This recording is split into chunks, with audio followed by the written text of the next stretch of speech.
Matthew, look.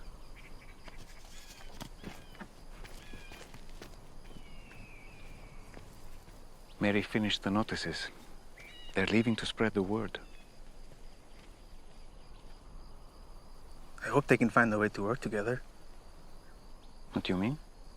They can't seem to agree on a single thing lately. Myself included sometimes. Oh, I've noticed. In some ways, it's to be expected. But not desired, surely. No.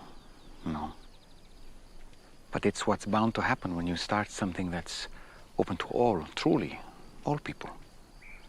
Zealots, even tax collectors. People who have been through tough times. People both hesitant and skeptical, as well as bold and confident. People hungry to learn, as well as those learned and knowledgeable. Let's get back to work.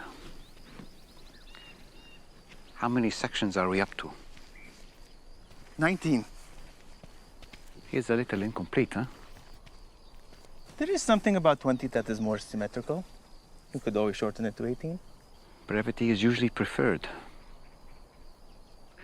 Which section stands out to you the most? Do not be anxious about your life, of course. Are there any sections that concern you? Give me your honest opinion. I know I don't have to say that, but... The whole truth. You know I won't be offended.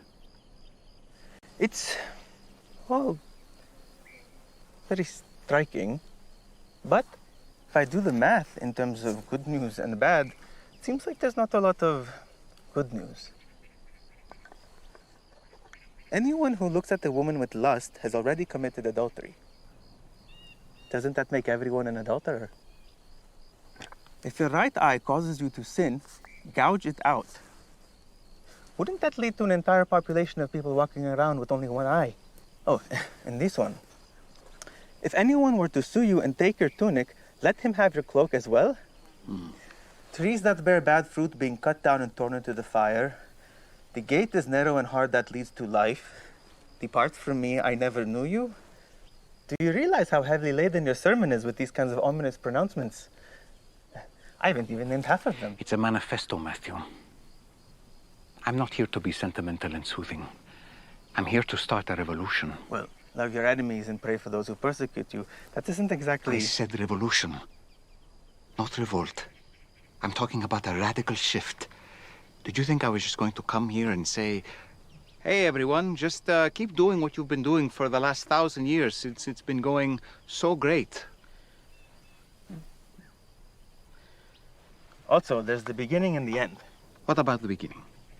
My concern about the beginning is more logistical. Right now, your opening line is, you are the salt of the earth.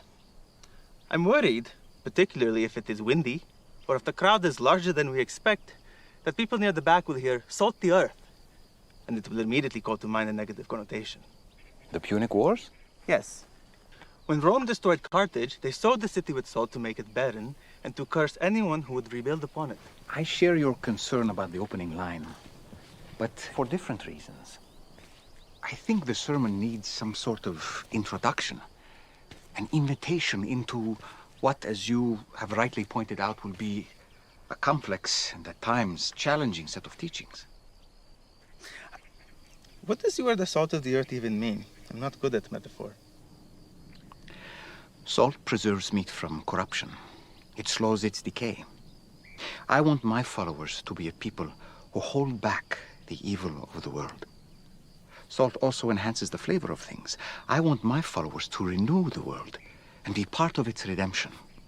Salt can also be mixed with honey and rubbed on the skin for maladies. I want my people to participate in the healing of the world, not its destruction. Then why not just say that?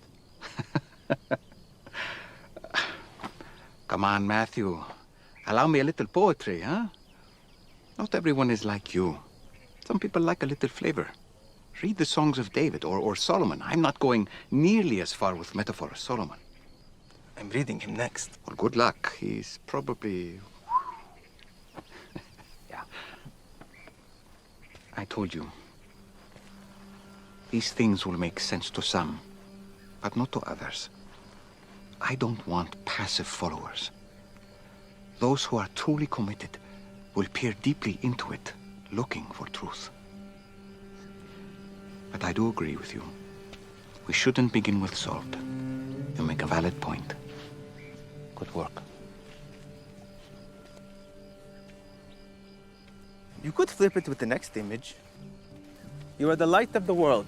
A city set on a hill cannot be hidden. I could. Or, whatever you wish that others would do to you, do also to them. That one's inviting.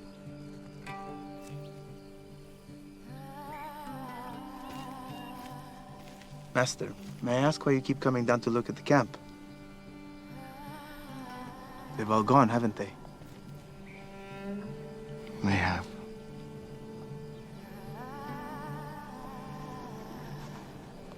I'm going to need time.